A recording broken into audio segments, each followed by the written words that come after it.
continuidade ao ministério de Paulo. Preste atenção, olha aqui para mim. A carta que Paulo escreve para Filemon foi uma carta dirigida para uma pessoa com orientações específicas, mas não era uma carta pastoral. E nas cartas pastorais, você tem orientações de um pastor mais velho para ministros mais novos. Por ordem de acontecimentos, ou cronologicamente falando, Paulo escreve a primeira carta dele para Timóteo, depois ele escreve para Tito, e depois ele escreve a sua última carta, que é a segunda carta que ele dirige a Timóteo, já sabendo que estava perto de morrer. E quando a gente procura saber o porquê de Paulo ter escrito para esses jovens líderes, a gente tem uma compreensão mais clara. A gente entende a razão porque Paulo usa certo tipo de linguagem. A gente entende como Paulo está tão emotivo quando se dirige a esses jovens ministros. Aqui no capítulo 4 da primeira epístola, Paulo diz a Timóteo para que ele não desprezasse o dom que estava nele. Nós entendemos que isso aqui trata de um dom ministerial. Você sabe que na Bíblia há pelo menos 3 categorias de dons. Existem os dons de Cristo, são chamados dons ministeriais. Estão lá em Efésios capítulo 4, quando Paulo diz acerca de Jesus que ele mesmo, no caso do Senhor, deu uns para apóstolos, outros para pastores, outros para evangelistas, doutores, querendo o aperfeiçoamento dos santos. Esses são os dons de Cristo. Não é por isso que a gente entende, escute isso aqui é muito importante. É por isso que a gente entende que ministério não é para quem quer. Tem muita gente que tem vontade, né, de ser líder, tem muita gente que tem vontade de ser pastor, aí ele pega, aluga uma garagem e se auto-intitula pastor, e daqui a pouco abre Igreja Assembleia de Deus, Puleiro dos Anjos, Assembleia de Deus, Rancho dos Profetas. Muita gente faz isso, e agora o nome pastor está tão banalizado que agora o camarada ele se auto-intitula apóstolo. Biblicamente isso é impossível acontecer, porque do ponto de vista bíblico, para que alguém fosse apóstolo, teria que ser testemunha ocular da ressurreição de Jesus, e isso não acontece nos dias atuais. O problema é que normalmente quem sai abrindo igreja por aí é rebelde, que não tem chamada, porque o Deus dele é muito pequeno, porque o camarada que tem que sair, alugar uma barraca, uma garagem, para abrir uma igreja, para dizer que é pastor, é porque o Deus dele é muito michuruca, porque o Deus dessa Bíblia, ele tira o homem de trás do canavial, de trás das ovelhas, ainda que mais o Deus da Bíblia que eu conheço, quando ele quer levantar alguém, ele tira sono de gente, ele inquieta a gente. O Deus que eu conheço não precisa de arrumado, nem de ajeitado. Se é Deus que chama, Deus levanta quem ele quer, aonde ele quer, da maneira que ele quer, independente do nível intelectual que alguém possua. Isso é um Deus muito fraco, meus irmãos. O Deus que eu conheço é o Deus de Mefibosete, que está lá aleijado, que não tem nada na vida, está vivendo de favor e está na terra do esquecimento. Mas quando Deus quer chamar, ele vai saber, ele vai buscar um camarada onde ele estiver e coloca na mesa para reinar com ele. Então, os dons de Cristo são os dons ministeriais.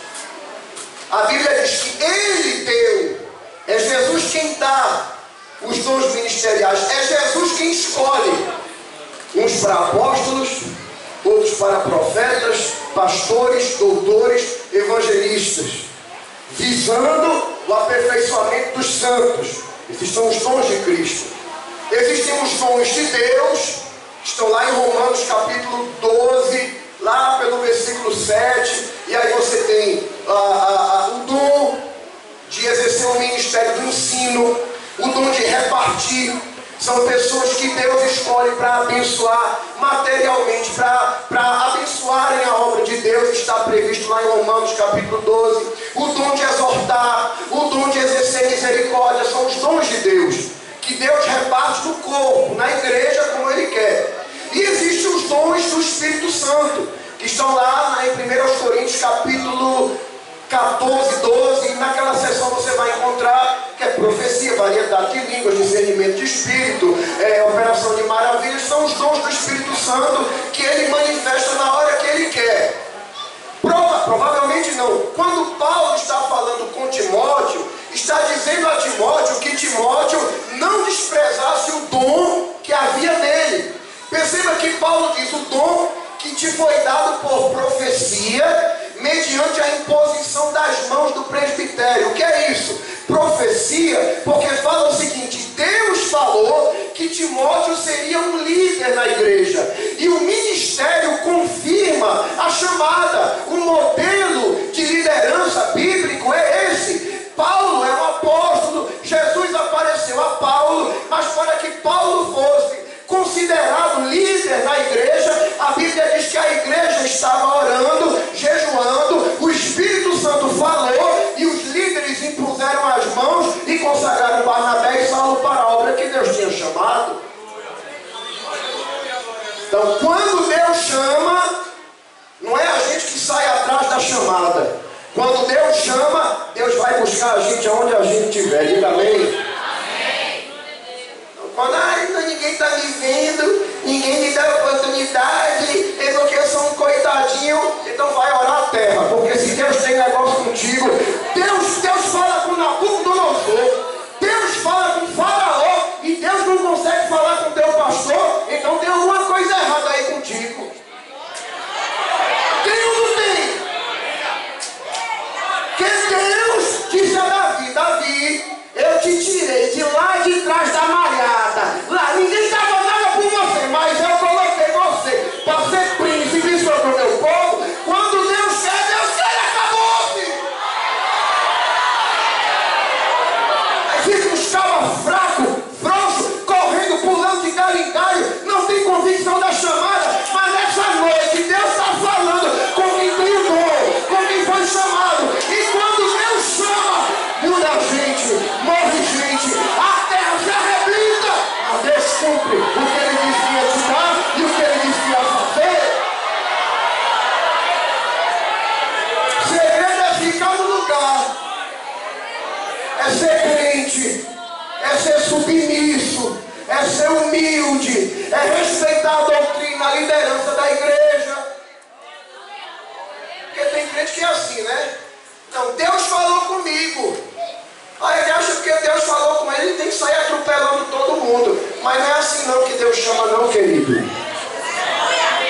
Paulo disse a Timóteo: o dom que há em ti, que foi dado por profecia, ou seja, o Espírito Santo revelou a vontade de Deus, mas a confirmação vem pela imposição das mãos do presbitério.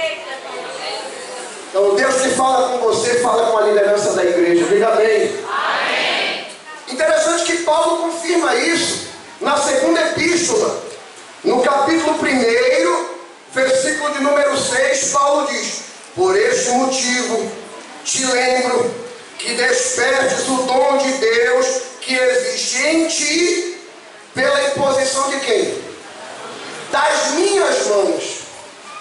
O que é que Paulo está dizendo? Deus te deu um dom, você não pode desprezá-lo. Esse dom veio de Deus, mas se revelou através da imposição das minhas mãos, Timóteo.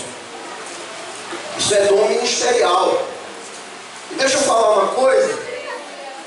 Normalmente, essa questão do dom ministerial, da chamada, do ministério específico de Deus na vida de alguém, normalmente, ela vem para quem não está querendo, para quem não busca promoção.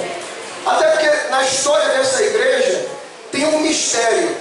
Uma coisa que eu tenho visto na história dessa igreja é a seguinte: que nessa igreja, quem quer aparecer, quem quer se projetar, parece que Deus deixa ele escanteado. E quem não faz questão de aparecer, quem faz questão de servir a Jesus no cantinho dele, aí parece que é desse que Jesus gosta. Eu vou pegar, porque eu me agrado a tua simplicidade, eu me agrado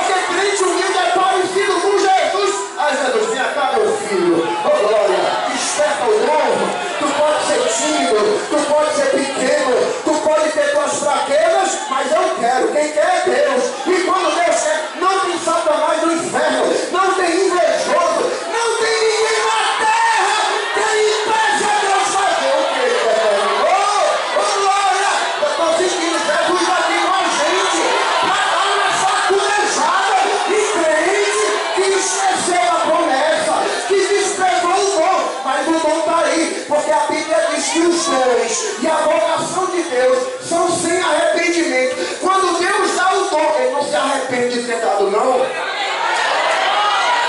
Glória. Se você parar para pensar em quem era Timóteo,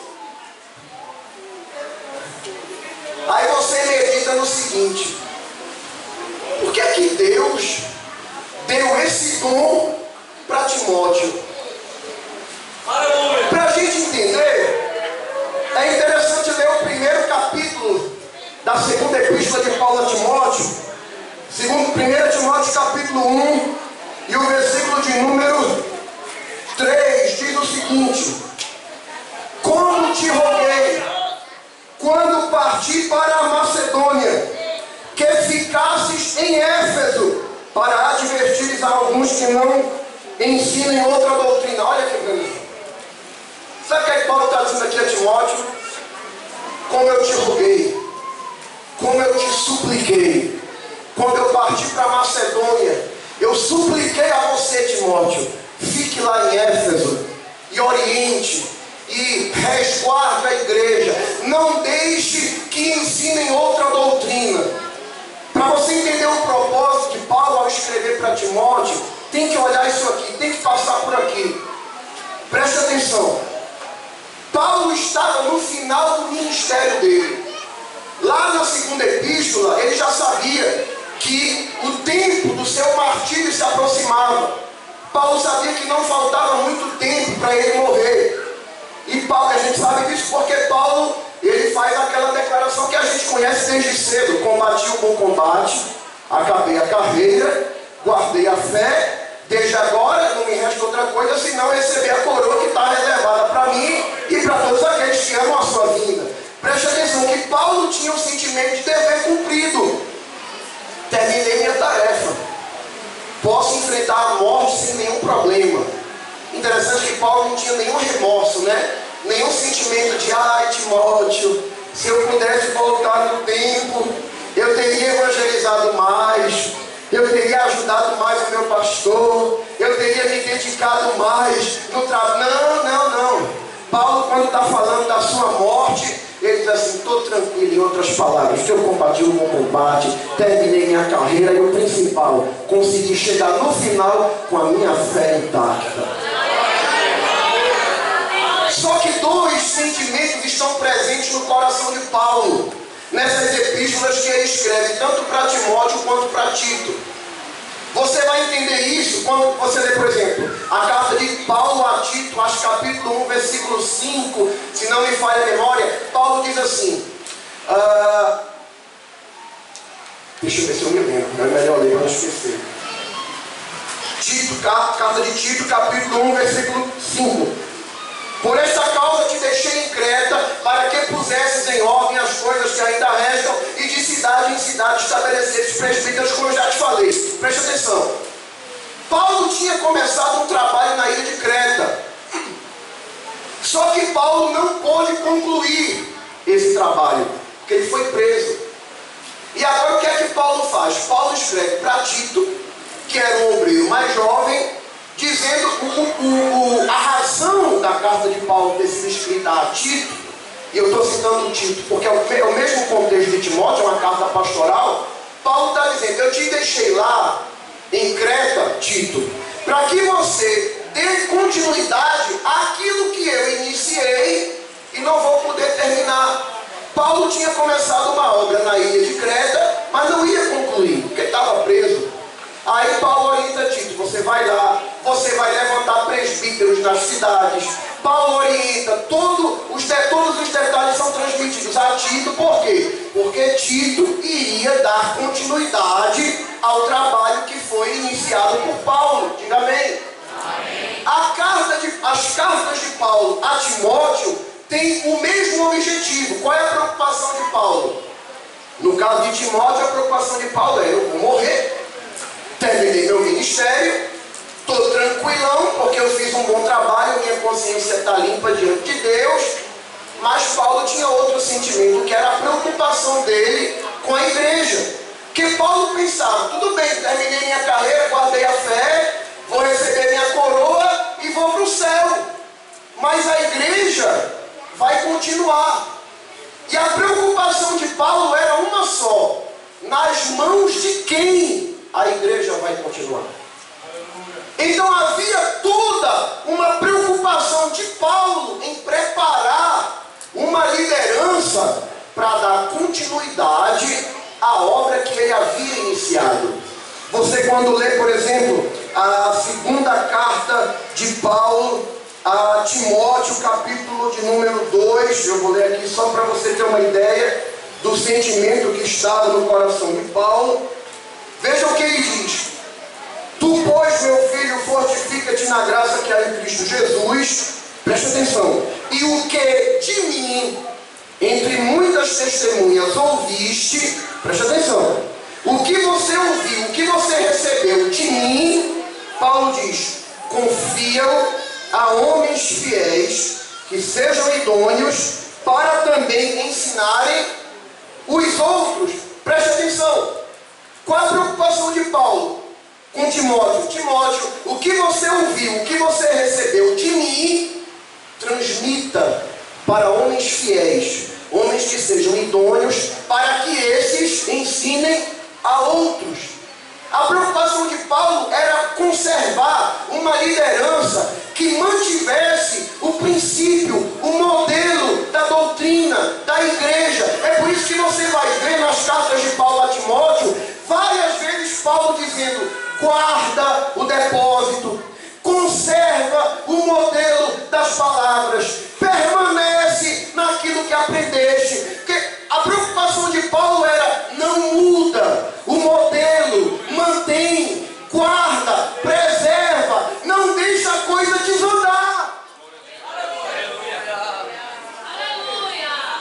Aí tem gente que acha que o pastor é radical, porque o pastor não permite que as suas ovelhas andem por outros ministérios. É claro, e eu sou algum irresponsável quando eu sei que tem ministério por aí que aceita pastor trocar de mulher como quem troca de camisa, se divorcia da mulher porque não vai mais com a cara dela, aí casa com uma novinha e um vagabundo desse e continua exercendo o ministério pastoral. E eu vou deixar minhas ovelhas estar cantando em igreja assim, eu vou deixar o meu povo estar se misturando com quem não preserva a doutrina. Eu tenho responsabilidade com a sua alma diante de Deus.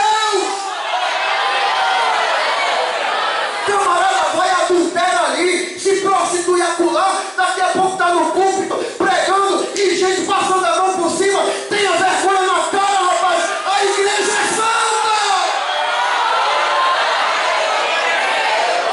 Está pensando que a igreja é a casa dele? Aqui é a casa de Jesus. Aqui tem ordem, aqui tem decência, aqui tem doutrina, aqui tem palavra, aqui tem costume, aqui tem tradição. E tu tá achando ruim, tô preocupado não. Tô nem aí, teu dízimo pode ser do tamanho de uma jaca. Não tô nem aí, meu compromisso é com quem me chamou. Oh, glória.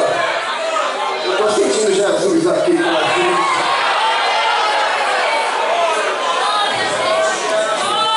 É por isso que Paulo diz tanto, guarda, conserva, permanece.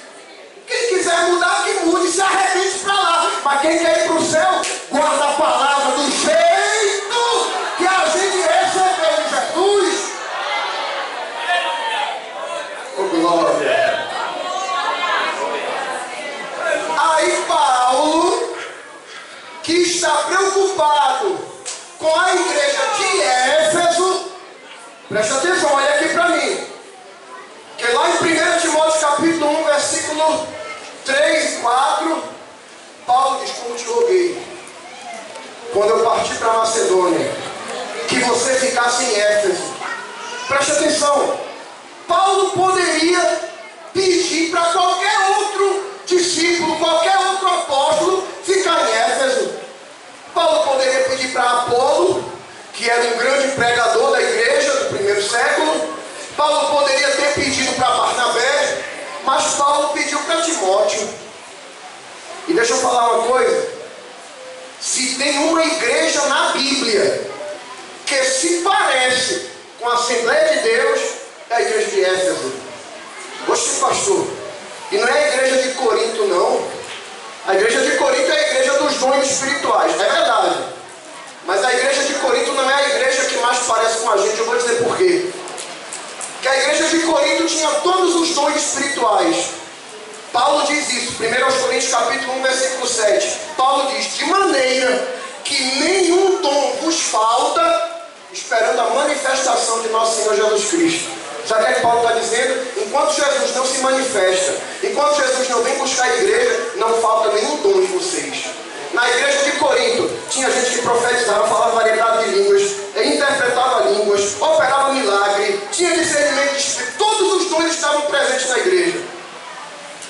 Aleluia. Mas para essa igreja, Paulo diz, eu queria falar com vocês como se vocês fossem espirituais. Mas não dá para ter uma conversa espiritual com vocês, porque vocês não são espirituais. Vocês são carnais, vocês são meninos. Que a igreja de Corinto estava toda dividida em grupinho. Um grupinho dizia, eu sou de Paulo. Outro grupinho dizia, eu sou de Pedro. E um grupinho que era o pior de todos, que é aquele que diz, eu não obedeço a homem, só obedeço a Jesus. Tinha esse grupinho lá. Um dizia, eu sou de Cristo. Aí Paulo diz assim, por acaso Cristo está dividido entre vocês? Eu plantei, Apolo regou, mas quem dá o crescimento é Deus. Deixa de ser menino, crente de Corinto. Porque aqui não tem preferência, aqui não tem panelinha não. Aqui é a panelona de Jesus. Ou está todo mundo unido ou nada. Aí eu não acho que a igreja de Corinto seja a igreja que mais represente a gente, não. Por que eu acho que a igreja de Éfeso é a igreja que mais parece com a gente? Estude, talvez você já tenha ouvido falar sobre a história da fundação da Assembleia de Deus no Brasil. Gunnar Wigner e Daniel Berg tinham saído da Suécia, passaram em Los Angeles. Los Angeles estava pegando fogo, sacudida pelo avivamento da Azusa Street lá em Los Angeles, a Rua Azusa. Lá eles têm uma revelação, Deus mostra para eles o nome, Belém do Pará. Eles não sabiam nem o que era. Foram procurar no mapa, descobriram que ficava no Brasil, vieram de navio sem saber quase nada do idioma. E quando chegaram no Brasil, em Belém do Pará, lá pertinho do Amazonas, onde eu nasci, a história diz que quando eles chegaram lá, já existiam igrejas evangélicas no Brasil. No Brasil, o evangelho já tinha chegado. O que não existia no Brasil eram crentes pentecostais. Havia chegado a mensagem do evangelho, mas não havia poder de Deus. Não havia batismo com o Espírito Santo, não havia milagre, não havia cura divina, porque os cristãos brasileiros evangélicos não conheciam a mensagem pentecostal. Olhe para a história de Éfeso. Quando Paulo depois de ter passado pela Grécia, em Atenas, no Areópago, quando Paulo desembarca em Éfeso, a Bíblia diz que Paulo encontrou um grupo de 12 irmãos. E a Bíblia diz que eram irmãos. Se eram irmãos, eram crentes. Aí Paulo diz o seguinte: vocês já receberam o Espírito Santo quando creram? Eles disseram: nós nem sequer ouvimos que exista Espírito Santo, porque aqueles crentes eram batizados ainda no batismo de João Batista. João Batista, primo de Jesus, sabe disso, né? João Batista era primo segundo grau de Jesus. Só conheciam o batismo do arrependimento, mas não sabia nada de línguas estranhas, de revestimento de poder. Nós nem sequer ouvimos falar. Aí Paulo: então vem aqui, meu filho, deixa eu fazer uma coisa aqui. Aí Paulo ora, impõe as mãos, e a Bíblia diz que Jesus batizou com o Espírito Santo, já foi dando dons espirituais, porque falavam em línguas e profetizaram. Veja a semelhança. Havia cristãos em Éfeso, mas não havia poder de Deus. Havia cristãos em Belém do Pará, mas não havia poder de Deus. Com a chegada dos missionários, a mensagem pentecostal começa a se expandir. A partir daquele momento, em Éfeso, é o único lugar da Bíblia em que Lucas, o historiador, registra que Deus, pelas mãos de Paulo, fazia maravilhas extraordinárias. de maneira que se no meio da multidão tivesse um doente ou um endemoniado e Paulo não conseguisse chegar lá, Paulo dizia: pega aqui o meu lenço, bota em cima dele. Se tivesse doente, ficava curado na hora. Se tivesse endemoniado, Paulo pegava o avental dele: pega aí, joga em cima dele, ficava liberto na hora. Deus estava revirando Éfeso mediante o poder do Espírito Santo na vida de Paulo. Você sabe que Éfeso era um grande centro cultural, político e religioso. Cultural porque era uma das principais capitais e quem ia para Roma necessariamente passava pelo porto que estava em Éfeso. Era um grande centro político porque Roma era a capital do império e quem ia para Roma passava por lá. Havia um grande comércio em Éfeso. A estrada principal de Éfeso tinha 6 metros de largura pela quantidade de comércio que era movimentado ali. Tinha gente de todas as partes do mundo, ou pelo comércio, ou pela política, ou pela religião, porque na cidade de Éfeso estava o templo de Artemis, ou como é conhecido na Bíblia, a grande Diana dos Efésios. Ela era a padroeira da cidade e muita gente ia para lá porque era devoto dela. Quando Paulo chega com a mensagem do Evangelho, a mensagem de poder, a Bíblia diz que tinha muita gente que praticava magia em Éfeso e eles vinham chorando e declarando seus pecados, traziam seus livros de magia e queimaram em praça pública. Fizeram uma conta lá que estava um dinheirão, acho que 50 mil peças de prata, e o pessoal que trabalhava fazendo lá os souvenirs, né, as lembrancinhas para o templo de Artemis, começaram a pensar: vamos perder o emprego, porque está todo mundo se convertendo. E ali Paulo passa 2 anos pregando em Éfeso. A Bíblia diz que nesse espaço de tempo toda a Ásia recebera a palavra do Senhor. Depois de ser rejeitado na sinagoga, ele vai para uma escola de um homem chamado Tirano. Isso lá, acho que é no capítulo 17, 18 de Atos, depois você confere. Paulo passa 3 meses debatendo na escola de Tirano. Toda a Ásia recebeu a palavra do Senhor. Quando você lê Apocalipse e vê Jesus mandando uma mensagem para as 7 igrejas da Ásia, a primeira igreja citada é a igreja de Éfeso, porque acredita-se que todas as demais igrejas da Ásia eram o resultado do trabalho de Paulo através da igreja de Éfeso. Por que eu estou falando isso? Não pense que vai terminar assim não, é porque eu quero que você entenda onde a gente quer chegar. Veja a importância da cidade e da igreja de Éfeso. Aleluia. Depois de 3 meses, Paulo agora dedica o restante do seu ministério ensinando aos crentes de Éfeso todos os dias. E no final de 3 anos, Paulo se reúne com o presbitério da igreja, os anciãos, e vai se despedir. E diz assim: eu estou limpo do sangue de vocês, porque eu não deixei de ensinar com lágrimas, e nesses 3 anos eu anunciei para vocês todo o conselho de Deus. Vocês prestem atenção, porque vão surgir no meio do rebanho lobos que não perdoarão o rebanho. Tenham cuidado. Paulo chora, e é uma despedida dramática, porque ele diz para aqueles irmãos: vocês nunca mais verão o meu rosto. Paulo sabia que nunca mais voltaria àquela igreja, e eles se agarram no pescoço de Paulo, choram, e Paulo vai embora. Mas preste atenção, quando Paulo sai de Éfeso, Éfeso era uma igreja com 3 anos de fundação. Você acha que presbíteros que foram formados em 3 anos de igreja têm experiência suficiente para tomar conta de uma igreja? É claro que não. É por isso que Paulo pede, suplica a um jovem ministro chamado Timóteo, para que Timóteo ficasse em Éfeso, para preservar a igreja de Éfeso dos falsos mestres e da falsa doutrina. Agora preste atenção. Você já parou para imaginar ter que substituir um homem como Paulo? Porque, gente, se tem alguém na Bíblia, alguém que a gente pode chamar de topado, né? Quando a gente diz que é o máximo, top de linha é Paulo. Escute, depois de Jesus, a pessoa mais importante para a formação da igreja neotestamentária é Paulo. Paulo foi um homem de tanta profundidade na sua relação com Deus, que a Bíblia diz que ele foi ao terceiro céu. Ele viu coisas inefáveis que Deus não permitiu nem ele compartilhar. Paulo era um homem que tinha revelações claras acerca da igreja. É ele quem estabelece a coluna dorsal da doutrina cristã.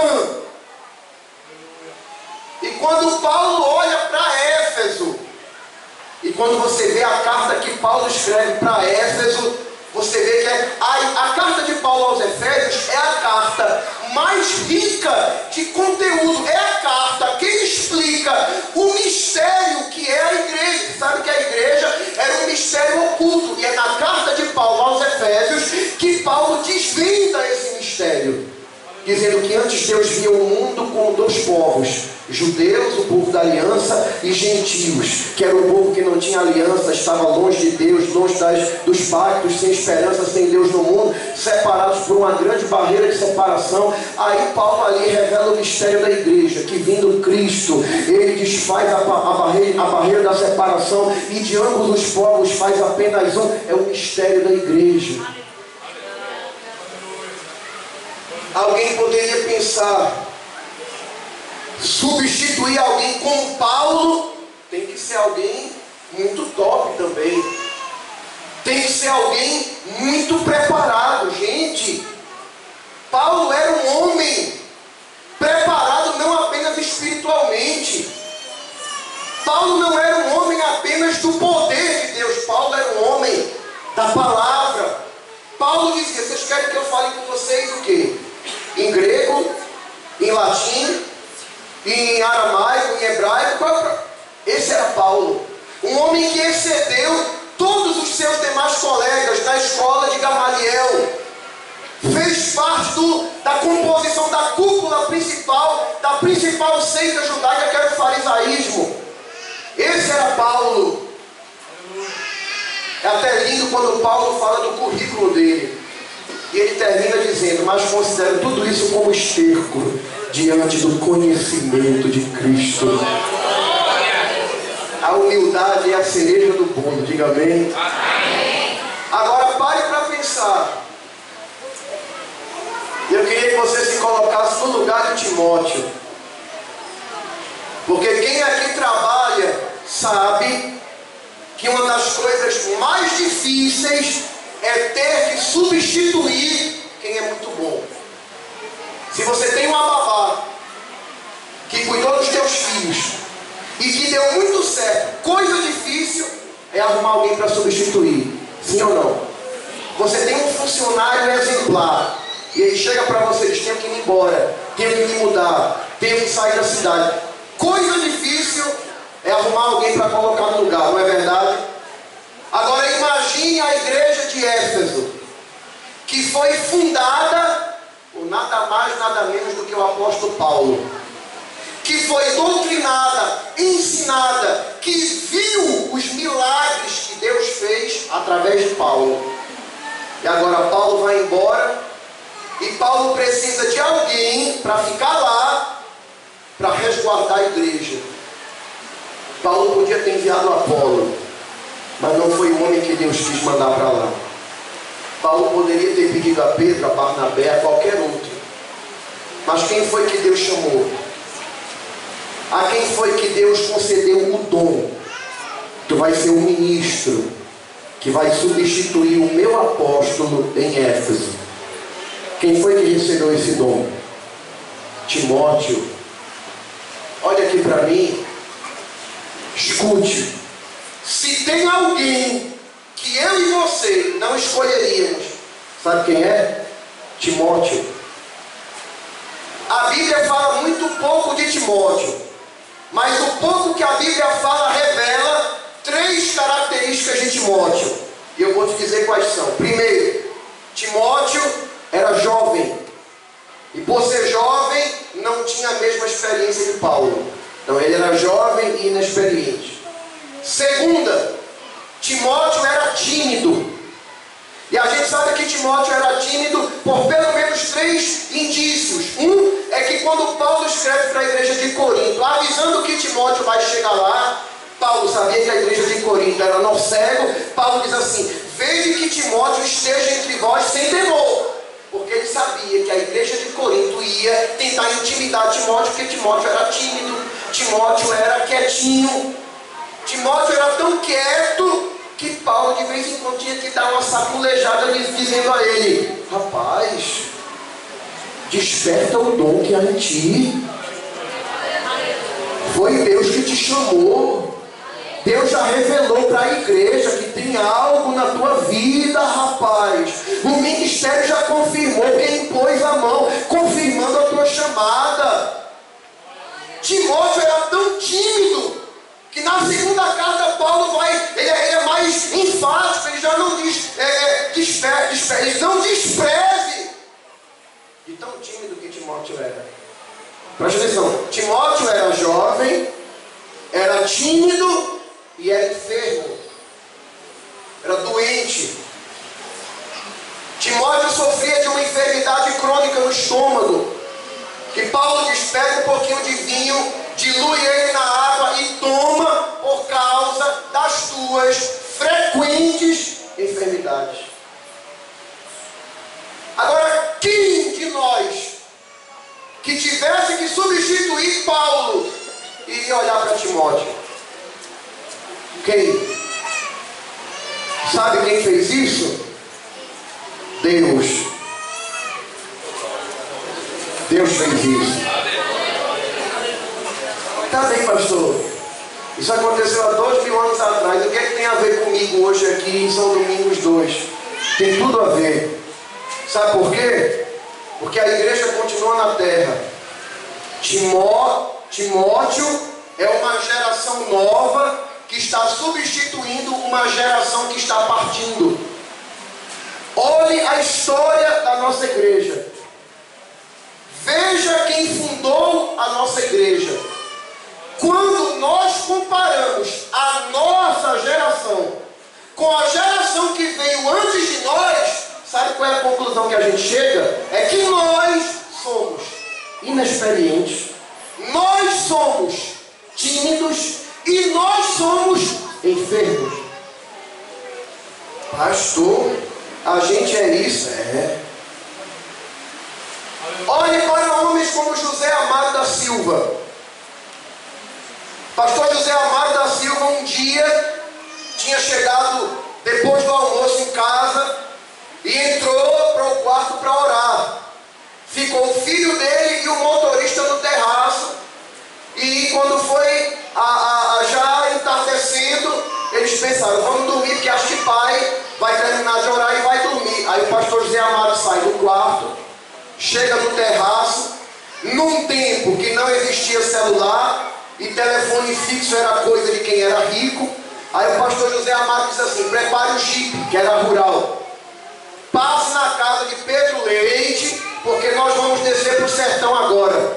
Aí o motorista com o filho disseram: mas pai, já está de noite, irmão Pedro Leite dorme cedo. O pastor Zé Amaro disse: eu estava orando agora, e Deus disse a mim: prepare o carro e vá para o sertão, porque eu tenho um problema para que você resolva em tal cidade. Passe na casa do meu servo Pedro Leite, e ele já vai estar ali esperando, porque eu já falei com ele. O motorista disse que quando foi subindo, dobrando a esquina, estava lá o pastor Pedro Leite, que na época era diácono, com seu chapeuzinho, a Bíblia, a maletinha no braço, dizendo: pois não, meu pastor, a paz do Senhor já estava ali aguardando. É a geração que nos antecedeu. Quando eu escuto desses homens, eu tenho vergonha de mim, porque eu não sou digno nem de amarrar o cadastro deles. Se você quiser saber o que nós somos em relação à geração que nos antecedeu, falar do Engenho Ventura em Nazaré da Mata, procure a congregação do Engenho Ventura. Na época que ela foi construída, o dono do engenho cedeu o terreno para os irmãos construírem a congregação. Levantaram as paredes. Quando chegou na hora de colocar o telhado, eles pegaram a cumieira, né, aquela madeira que vai da parede de trás até a parede da frente, e é onde se apoiam as tesouras. Quando foram colocar a cumieira, a madeira era curta, não chegava na outra parede. Se fosse hoje, com a nossa geração, sabe o que é que a gente faria? Provavelmente algum crente diria: pega aqui meu cartão, passa lá em 10 vezes. Ou se alguém não tivesse cartão, diria: vai ali, eu tenho conta no armazém. Ou então procura um irmão, né, um político, para ir lá fazer um pedido à prefeitura. Hoje, a nossa geração, que é tímida, que não tem experiência, faria isso. Mas naquele tempo, eles não tinham políticos importantes, eles não tinham tantos advogados, tantos médicos, tantos arquitetos, não tinha tanta gente de dinheiro na igreja, mas tinha crente que sabia chegar no céu através da oração. O irmão que recebeu a doação ficou com vergonha de falar com o dono do engenho. Aí os irmãos dobraram o joelho e começaram a orar. E a oração começou a se misturar com as lágrimas. E as lágrimas se misturaram com as línguas estranhas. E daqui a pouco a glória de Deus desceu lá. E a cumieira, a madeira começou a crescer. E cresceu tanto que eles tiveram que serrar para encaixar na parede. E se tem tomé aqui estiver duvidando, pega o carro, vai lá no Engenho Ventura, para tu ver que naquele tempo a igreja orava, a igreja entrava no altar.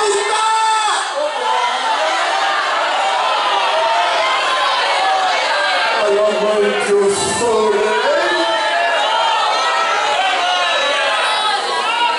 Nós somos uma geração inexperiente.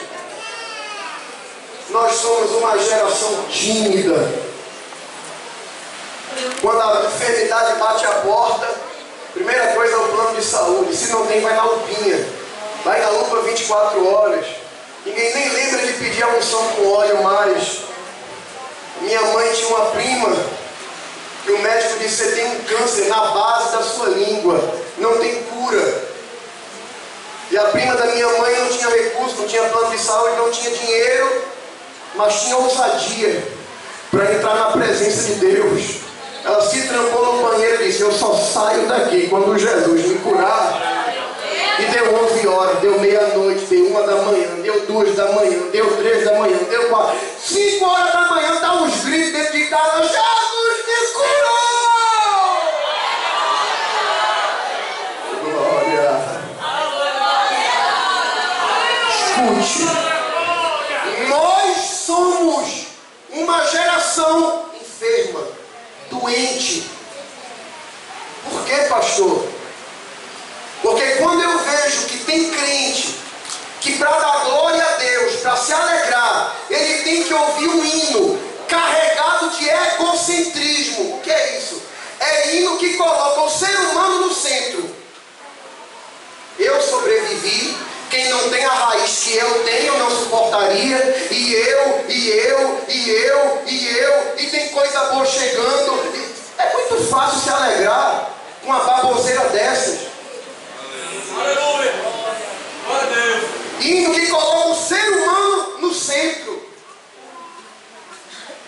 Frida Wingren, a esposa de Gunnar Wingren, que era enfermeira na Suécia, e largou tudo para vir para Belém do Pará, e pegou malária mais de 10 vezes. Depois de consolidar o trabalho em Belém, vem para Alagoas, evangelizar no sertão de Alagoas. Vem ela, vem Gunnar Wingren, e vem a filhinha caçula, Gunvor Wingren.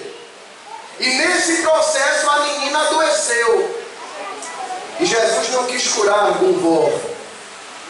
E a menina morreu no sertão de Alagoas. Talvez vocês mais jovens não saibam disso, mas as irmãs mais antigas devem se lembrar que houve um tempo nessa igreja que, se um crente assembleiano morresse, a autoridade religiosa da cidade, o padre, proibia enterrar no cemitério, porque dizia que era pagão e ia contaminar o solo. Muitos irmãos nossos tiveram que vir para Recife para sepultar seus mortos. Lá na cidade negaram o sepultamento para a pequenininha, porque era crente. E Gunnar Wingren e Frida Wingren têm que dirigir por 100 quilômetros com o cadáver da filha até encontrar uma cidade para sepultar a menina, porque Jesus não quis curar a criança. E eles enterraram a menina. E Gunnar Wingren vai orar pedindo a Deus graça para tentar consolar a esposa. De repente ele escuta Frida Wingren, que tinha acabado de compor um hino naquela situação, e dentre as estrofes que ela cantava, ela dizia: quando aqui as flores já fenecem, as do céu começam a brilhar. Quando as esperanças desvanecem, o aflito crente vai orar. Os mais belos hinos e poesias foram escritos em tribulação, e do céu as lindas melodias se ouviram na escuridão. Eu queria ver alguém chegar para a Frida Wingren e cantar aí. Tem coisa boa chegando. Mas naquele tempo aquela geração não precisava ouvir isso para se alegrar. Qualquer um de nós diria: como é que tu consegue falar isso? Tirar isso do teu coração num momento desses? E ela continua: sim, confia tu inteiramente na imensa graça do Senhor. Seja de ti longe o desalento e confia no seu santo amor.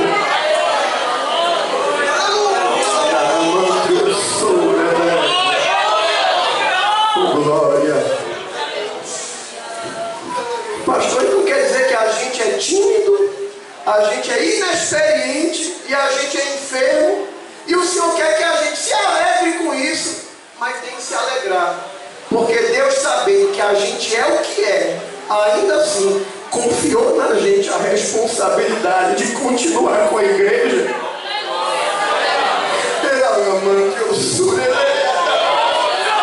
Eu imagino Timóteo olhando para si dizendo: o que foi que Deus viu em mim? Mas Deus viu. Deus sabe que tu é inexperiente, Deus sabe que tu é tímido, Deus sabe que tem pantinho, tem manha, mas é para isso que existe o dom, é para isso que existe a unção do Espírito Santo, é para isso que existe o poder de Deus, é para isso que existe o batismo com o Espírito Santo, é para pegar quem não é e Deus dizer: mas você vai ser porque eu quero, é para pegar quem é inexperiente e Deus dizer: mas sou eu quem te capacito, é para pegar quem é tímido. Aí o Espírito Santo se apodera dele e diz: agora você vai fazer, porque quem está com você sou eu. Tem Timóteo aqui nessa noite? Oh, glória, oh, glória. Se não tiver aí aqui no púlpito, tem um. Oh, glória. Mas a graça de Deus, é a graça, é a graça que faz Deus olhar para mim e para você e dizer: eu sei que tu não é melhor do que teus pais. Oh, glória. Mas eu te chamei. Eu estou sentindo a graça de Deus aqui. Eu conheço as tuas fraquezas, mulher. Eu conheço as tuas fraquezas, jovem. Eu conheço as tuas fraquezas, meu irmão. Mas é a graça. A Bíblia diz que Deus é poderoso para afirmar os passos de quem Ele quer. Oh, glória. Talvez alguém não dava nada por Timóteo, mas a graça de Deus diz: mas é você. Eu te encho, eu te capacito. A minha graça vai suplantar tuas fraquezas, tuas enfermidades, tua timidez, tua inexperiência. Levante a sua mão nessa noite e receba uma poça.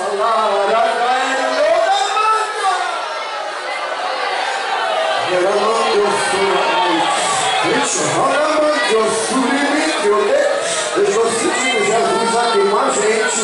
Oh, glória.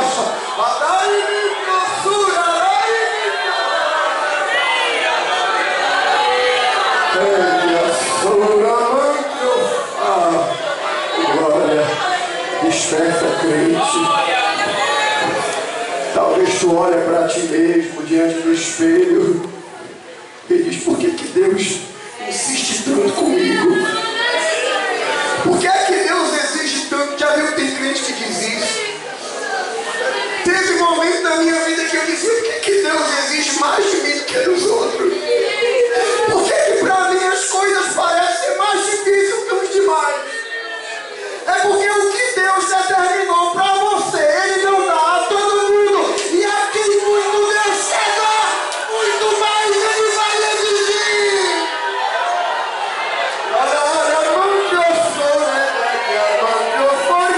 Eu estou sentindo uma unção de Deus aqui nesta noite. Não é por acaso que tu passa esse processo.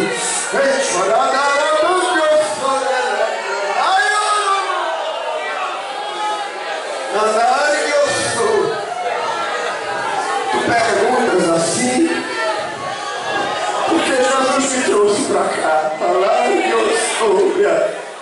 Eu estava sendo tão útil. É dele mim que eu sobra. Oh glória, eu estou sentindo a graça.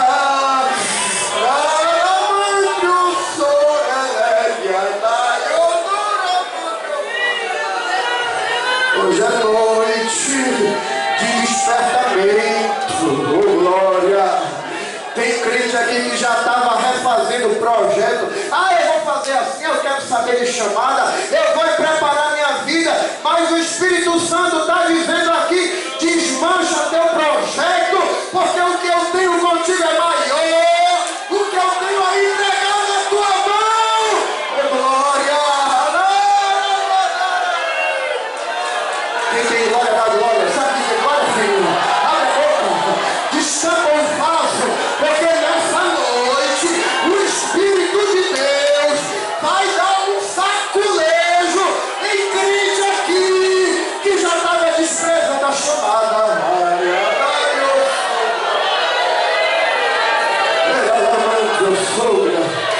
Dá glória à terra, dá Deus. Sabe dizer aleluia? Vai dando aleluia. Oh glória. Tem crente batizado com o Espírito Santo aqui. Recebe agora, descendo do alto, uma porção.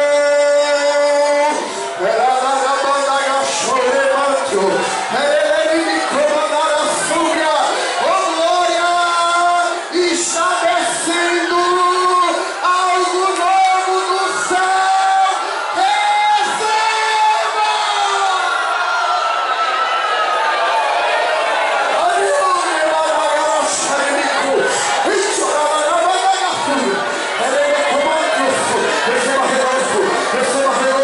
Receba renovo. Abra a boquinha, filho, para receber poder, graça, ânimo.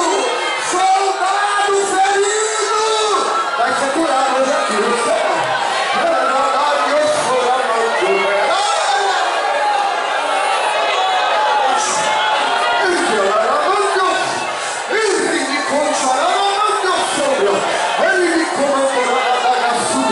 Levanta a tua mão e recebe agora pela fé algo que Deus está te entregando.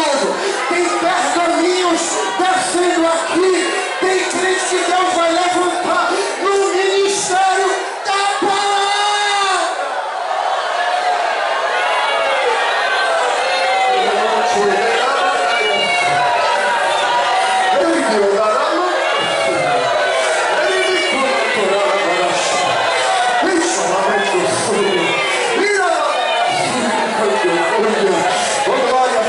Oh glória.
não olhou para Timóteo?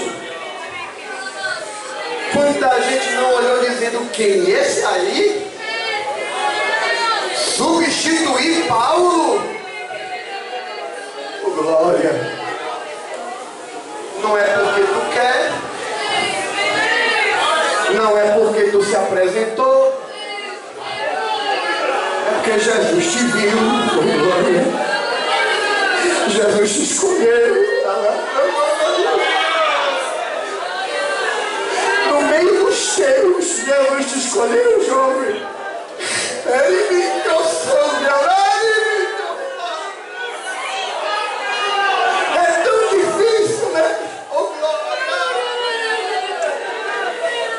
Hoje tu pergunta por que é assim lá em casa. Mas assim diz o Senhor esta noite: vai chegar o tempo de tu abrir teu guarda-roupa e olhar e escolher com que roupa tu vai, porque Deus vai estender a mão, vai te abençoar.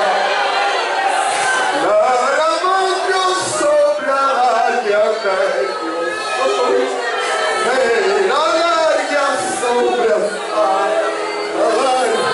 há uma unção aqui.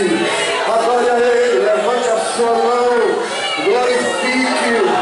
Você que chegou enfermo nesta noite, na autoridade do nome de Jesus, eu repreendo toda sorte de enfermidades nos teus ossos, nas tuas articulações, no teu sangue, nas tuas artérias, no teu ovário, no teu útero. Caroços sejam dissolvidos agora, na autoridade do nome de Jesus. Receba a cura, receba agora.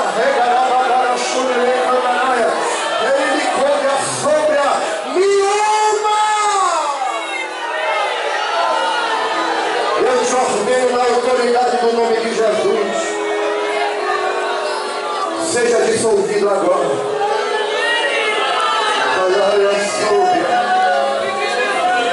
Cálculos renais sejam desfeitos agora. Sejam desfeitos agora. Sejam dissolvidos agora em nome de Jesus. Levante a sua mão. Adore a Ele. Adore a Ele. Oh, glória. Oh, glória. Como é bom ser crente. Como é bom saber que entre milhares e milhares Jesus te escolheu. Oh, glória. Oh, glória.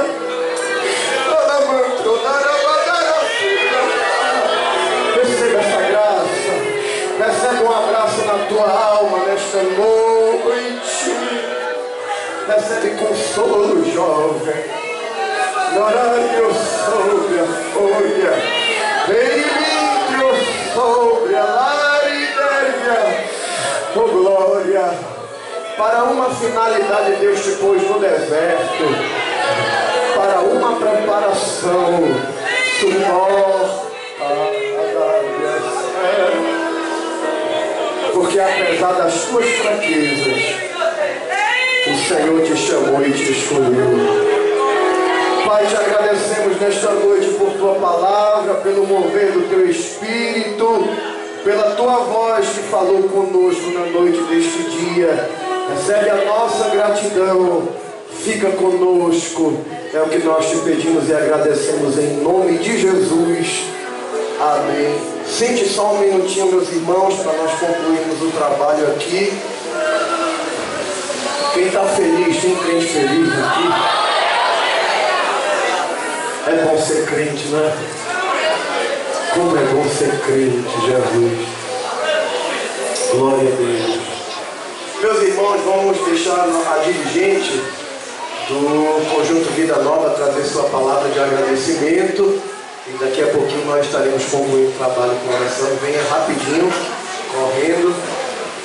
O pregador hoje se empolgou, passou um pouquinho do horário. Ainda bem que ele é um pastor, ninguém vai puxar a orelha dele, né?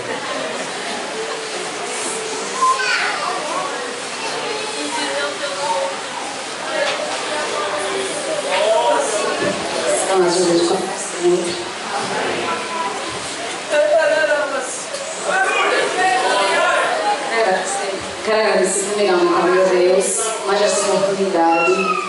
concedido, né? Mais um ano do aniversário do Conjunto Vida Nova. Sou grata a Deus por tudo, pelas inúmeras bênçãos que o Senhor tem derramado em nossas vidas, porque dele, por ele, para ele são todas as coisas. Quero agradecer também ao nosso pastor presidente, nosso pastor José Alves. Quero agradecer ao nosso pastor André Alencar, juntamente com sua esposa Luciana Kessia, dessa abençoando, pela confiança mais depositada. Quero agradecer ao meu presbítero Rizonaldo, juntamente com sua esposa, a irmã Denise. Quero agradecer ao ministério, todo o ministério da igreja, os diáconos que têm nos ajudado, têm orado, têm estado conosco. Quero agradecer também à igreja do Senhor, que tem orado pelas nossas vidas. Também quero agradecer ao nosso cantor Monteiro, que nos abençoe, sua esposa. Enfim, eu quero agradecer pela igreja do Senhor. Quero agradecer à minha companheira, minha irmã Ney. Deus continue te abençoando, Ney. Quero agradecer a cada componente, também pelo esforço, pela dedicação.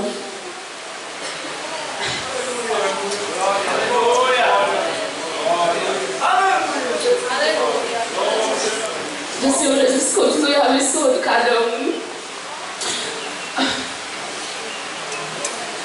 Quero agradecer também ao nosso conselheiro, né, nosso irmão Welber. Deus te abençoe. Continue abençoando você e sua família, em nome de Jesus.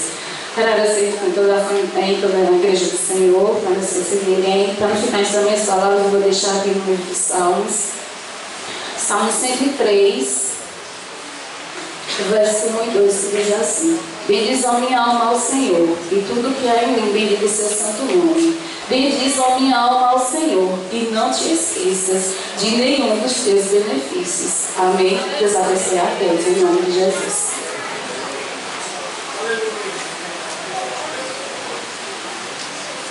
Meus irmãos, eu quero, em nome da igreja, da minha família, agradecer à irmã Cristina, à irmã Ney, por esses anos aqui à frente do Conjunto Vida Nova.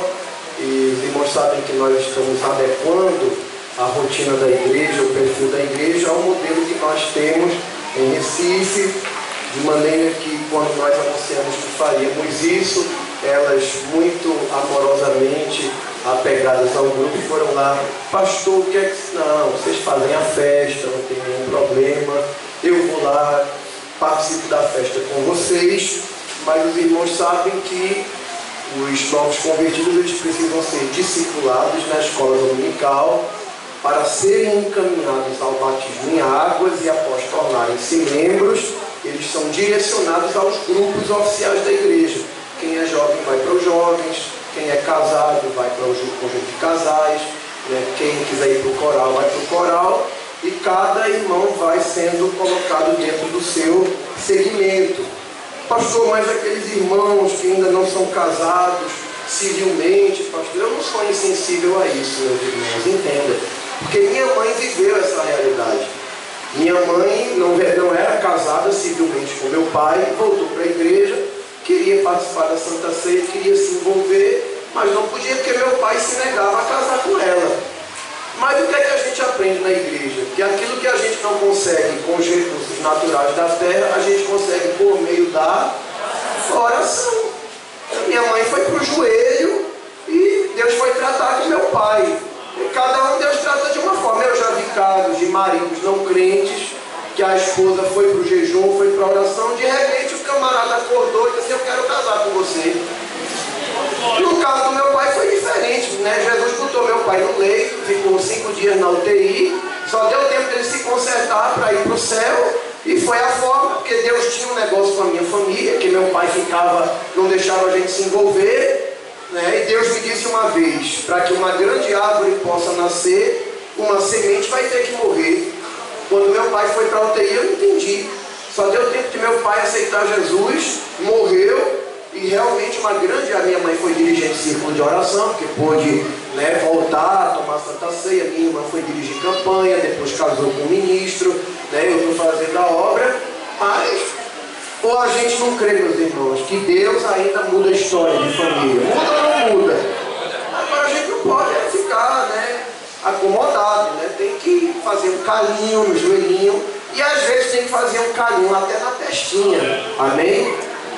Os mais jovens nem nem sabem o que é isso. Os mais antigos lembram desse tempo, né? Ficava um calinho aqui, né? Na testa, desculpa. Então, esse culto também é um culto de gratidão a Deus pelos 15 anos e pelo tempo que irmã Cristina cooperaram aqui. E eu disse a elas: vocês nunca deram dor de cabeça à igreja e sempre tiveram um bom testemunho, são um exemplo de dedicação no trabalho que vocês fizeram, e quem é dedicado nunca fica sobrando na obra. Amém? Então os irmãos sabem que a mocidade, o que é bom a gente compartilha, não é verdade? A gente não gosta de dividir com os outros o que é bom? Gosta ou não gosta? Ou tem alguém aqui egoísta que come chocolate sozinho e não divide com ninguém? A gente divide o que é bom, não divide? Eu estou em dúvida agora. Vocês gostam muito do irmão Zé Carlos e da esposa dele, a irmã? Gostam muito dela, né? E o que é bom, a gente divide com os outros. Então a congregação São Domingos 3, uma congregação que tem desenvolvido, tem um bom número de irmãos, está ali pertinho da casa deles, e orando a Deus, senti a necessidade de deixá-los responsáveis por aquela congregação, né? Até, ele está aqui, o Marquinhos chegou, ele disse que pastor terminou, eu vou correndo para lá, venha. Então, fizeram um bom trabalho aqui, vocês são uma prova clara disso. Mas como o Conjunto Vida Nova está concluindo suas atividades hoje, aqueles que são membros vão procurar os grupos que melhor se enquadram, e a irmã Cristina e a irmã Nem vão assumir a mocidade como maestrinas. Amém? Amém. As senhoras aceitam? Sim? Eu não quero nem saber, porque vai ter que aceitar de todo jeito. Eu pergunto só para cumprir a formalidade. Então, seus filhos, escute, seus filhos aí não vão ficar órfãos, não. Que eu disse uma vez, uma outra dirigente de grupo de novo convertido veio falar comigo: pastor, como é que vai ser? Eu disse: não se preocupe. A maior prova de que vocês fizeram um bom trabalho vai se perceber agora, porque quando se concluir o grupo, é que a gente vai saber quem de fato criou raiz para caminhar com as próprias pernas, ou não é assim? É um tempo de comer a papinha, já passou. Agora é mocotó com rabada, cuscuz com charque e 40. E lá na doutrina a gente serve isso. Eu estou esperando vocês lá. Amém, meus irmãos? Não mata ninguém não, viu? Que mata a crente é pecado. Mas um cuscuzinho com mocotó é bom e faz bem. Amém? Quantos querem agradecer a Deus pela... Cadê Theo?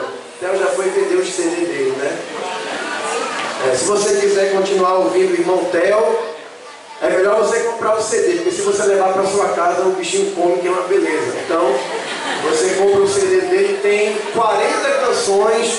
Eu recomendo, quem gosta de orar, sabe que às vezes a gente vai orar e tá meio pesado, né? Aí você bota um CDzinho do irmão Theo, que vai se sentir o profeta Eliseu, né? Vai ouvir ele tocando e vai sentir a mão do Senhor, vai ficar mais fácil para orar. Amém? Amém, meus irmãos? Amém. Vamos terminar, senão eu me empolgo aqui. Faz tempo que eu não venho aqui, está tão gostoso aqui. Quero agradecer a Deus pela vida do meu amigo, irmão Sérgio Belo, sua esposa, irmã doutora Ana Lúcia, me ajudou muito esse casal. Também Serginho, não é Anderson Freire não, viu? É Serginho Belo mesmo, me ajudaram muito nas cruzadas, nos louvores. Irmã Suelen também nos trabalhos com crianças lá. E eu estou orando, né? Já tem Anderson que está aqui, com a esposa.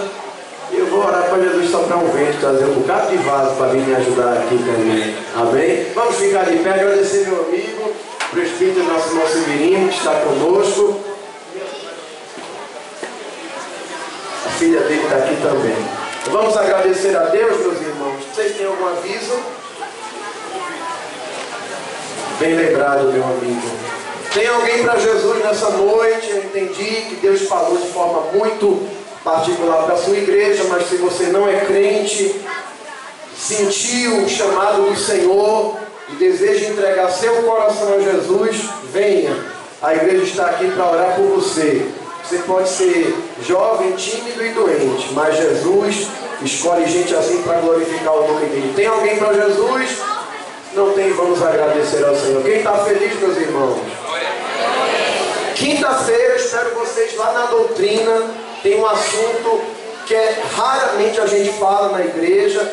E aí seria muito bom que os irmãos não faltassem, porque provavelmente nós vamos falar em 2 semanas. Começamos excepcionalmente, essa semana vai ser na quinta, na outra semana vai ser na sexta.